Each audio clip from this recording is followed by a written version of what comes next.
Saat ini, kamu sedang menjalani hari yang biasa saja. Ponsel ada di tanganmu, lemari es di rumahmu bekerja dengan tenang. Bumi terus berputar dalam ritme yang sempurna di atas jaringan elektromagnetik yang tidak terlihat. Namun, bahkan jika kamu mendongak dan menatap langit, kamu tidak akan bisa melihat apa yang baru saja terjadi sejauh 150 juta kilometer di sana.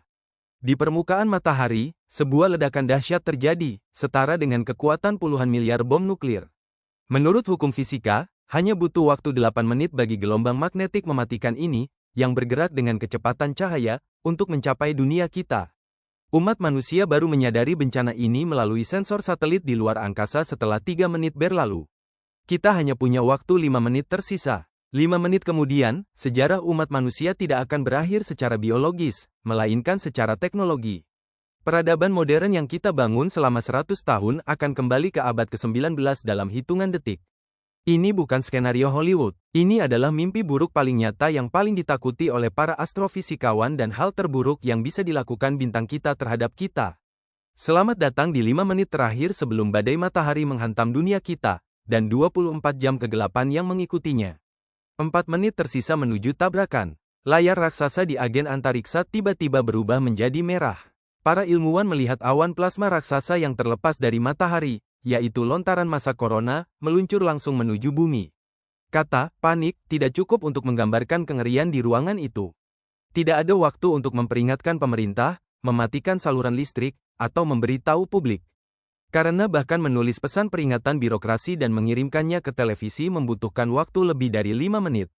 Miliaran orang di luar sana sedang meminum kopi mereka, menjelajahi media sosial, dan naik kereta bawah tanah untuk pergi bekerja. Mereka sama sekali tidak sadar bahwa mereka sedang berjalan menuju akhir dari segalanya. 1 menit tersisa menuju tabrakan. Satelit di lapisan teratas atmosfer menerima hantaman pertama. Satelit GPS, sistem komunikasi, dan jaringan radar militer hangus dalam diam.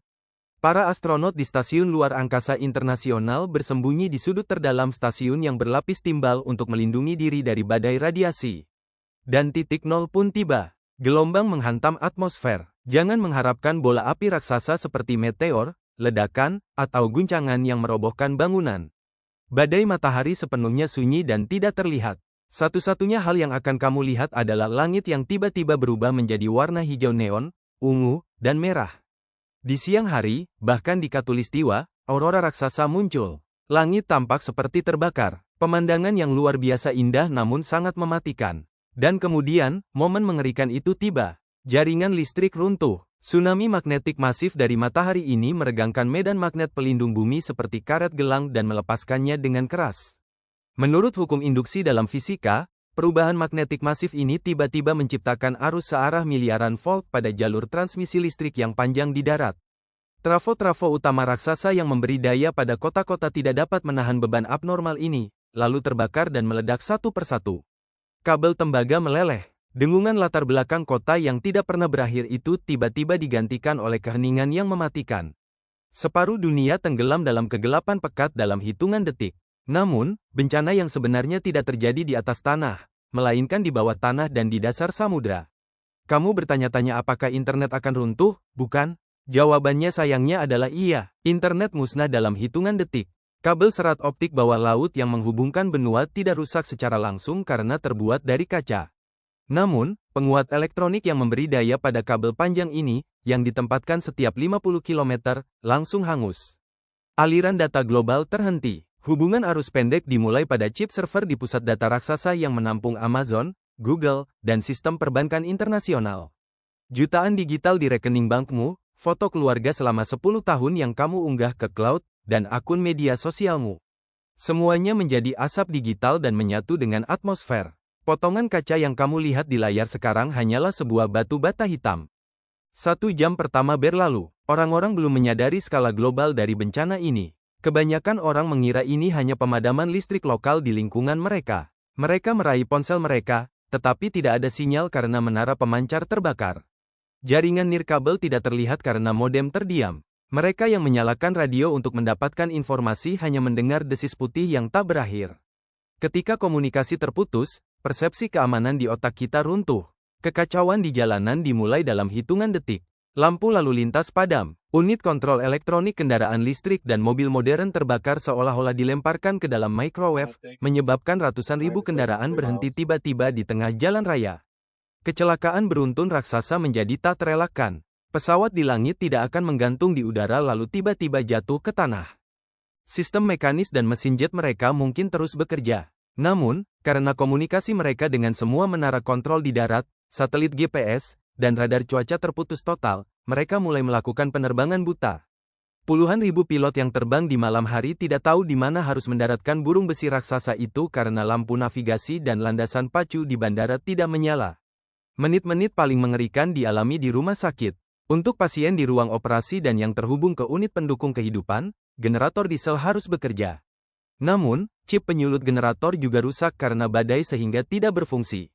Ribuan nyawa yang digantungkan kedokteran modern pada mesin berakhir dalam 10 menit pertama saat generator terdiam. 12 jam setelah bencana, malam pertama dimulai, dan ini adalah malam tergelap yang pernah dilihat umat manusia dalam 130 tahun terakhir.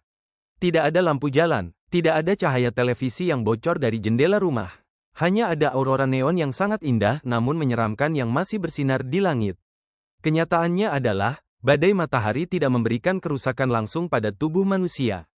Daging kita tidak hangus, tulang kita tidak meleleh, kita tidak mengalami keracunan radiasi. Secara biologis, kita tetap hidup dengan sehat.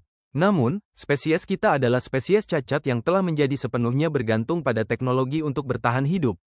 Dalam keheningan malam pertama yang membekukan, kebenaran yang sebenarnya perlahan mulai merasuk ke dalam pikiran orang-orang. Bantuan tidak akan datang, karena tidak ada jaringan komunikasi untuk memanggil bantuan. Tidak ada polisi, tidak ada pemadam kebakaran. Pintu-pintu toko tetap tertutup karena terkunci secara elektronik. Toko-toko yang kacanya pecah mulai dijarah oleh penduduk yang panik dalam hitungan jam.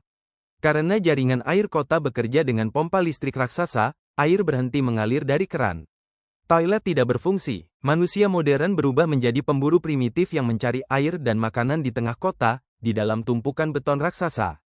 Apakah umat manusia akan musnah sepenuhnya? Apakah kita akan mengalami kepunahan global? Tidak. Kehidupan biologis akan terus berlanjut. Bumi akan terus berputar, dan hujan akan terus turun. Namun, peradaban nyaman yang kita kenal akan mengalami keruntuhan besar. Terhentinya rantai pasokan, musnahnya internet, dan hancurnya sistem keuangan seketika melemparkan dunia kembali ke kondisi kejam abad ke-19. Mesin pertanian raksasa di ladang tidak berfungsi. Jaringan logistik yang membawa makanan ke pasar lumpuh. Di akhir 24 jam, orang-orang menyadari dengan pahit bahwa kartu kredit di saku mereka atau jutaan uang mereka di bank tidak berarti apa-apa. Uang digital telah terbakar dan tidak akan pernah kembali. Sekarang, orang terkaya di dunia bukanlah orang dengan rekening bank yang penuh, melainkan orang yang memiliki botol air bersih ekstra dan kekuatan untuk melindungi dirinya sendiri. Aturan masyarakat berubah menjadi hukum bertahan hidup primitif yang akan ditulis ulang oleh mereka yang memegang kekuasaan. Kota-kota menjadi gurun beton yang tidak bisa dihuni. Orang-orang memulai migrasi paksa secara massal menuju daerah pedesaan untuk mencari air dan makanan. Butuh waktu puluhan tahun, bukan berbulan-bulan, untuk bangun dari mimpi buruk ini dan membangun kembali peradaban. Karena trafo kota raksasa yang terbakar dan sistem satelit di luar angkasa tidak memiliki cadangan yang siap pakai. Pabrik-pabrik raksasa harus bekerja dengan kapasitas penuh untuk memproduksi dan mengganti pusat transmisi daya raksasa tersebut. Namun, listrik dibutuhkan agar pabrik dapat bekerja. Dan untuk menghasilkan listrik, trafo yang terbakar itu dibutuhkan. Ini adalah lingkaran setan yang mengerikan dan tak terelakkan. Matahari mencabut kabel dari penjara digital yang kita buat sendiri dalam satu gerakan. Hanya dalam 24 jam, umat manusia yang luas yang menaklukkan luar angkasa, menciptakan kecerdasan buatan, dan mengubah dunia menjadi desa digital berlutut. Terungkap betapa besarnya ilusi kemenangan teknologi yang kita kira telah kita menangkan melawan alam dan alam semesta. Kita masihlah makhluk yang sangat rapuh di bawah belas kasihan bola nuklir membara raksasa di kedalaman luar angkasa itu.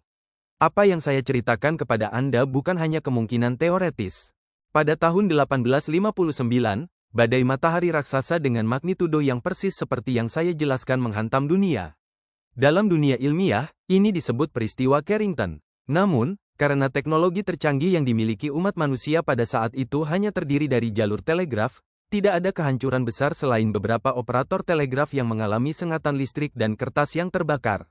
Bahkan, langit sangat terang hari itu sehingga orang bisa membaca koran di malam hari. Namun, hari ini dunia tidak bekerja dengan telegraf. Setiap detik kehidupan kita, setiap napas yang kita hirup terhubung ke jaringan digital.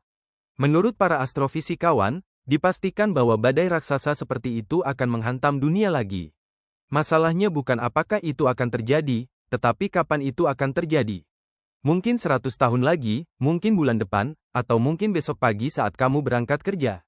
Ledakan licik di permukaan matahari itu bisa terjadi kapan saja. Jika hari yang dinantikan itu tiba, ponsel pintar model terbaru di sakumu hanya akan menjadi potongan kaca hitam yang tidak berguna. Internet akan terukir dalam buku sejarah, atau dinding gua, sebagai sebuah legenda. Dan umat manusia akan mulai mengamati bintang-bintang di langit, duduk dalam kegelapan lagi, persis seperti ribuan tahun yang lalu. Kenyataannya adalah, seberapapun teknologi maju, kita selalu hanya berjarak sekejap mata dari memulai segalanya dari nol di hadapan alam. Jadi, apakah kamu siap untuk bertahan hidup di dunia baru ini ketika kabel dicabut selamanya dan identitas digitalmu terhapus? Ataukah kamu sudah menyerahkan kemampuan bertahan hidupmu kepada internet? Bagikan pemikiranmu kepada kami di kolom komentar. Jangan lupa untuk menyalakan notifikasi dan berlangganan saluran ini sebelum kegelapan turun.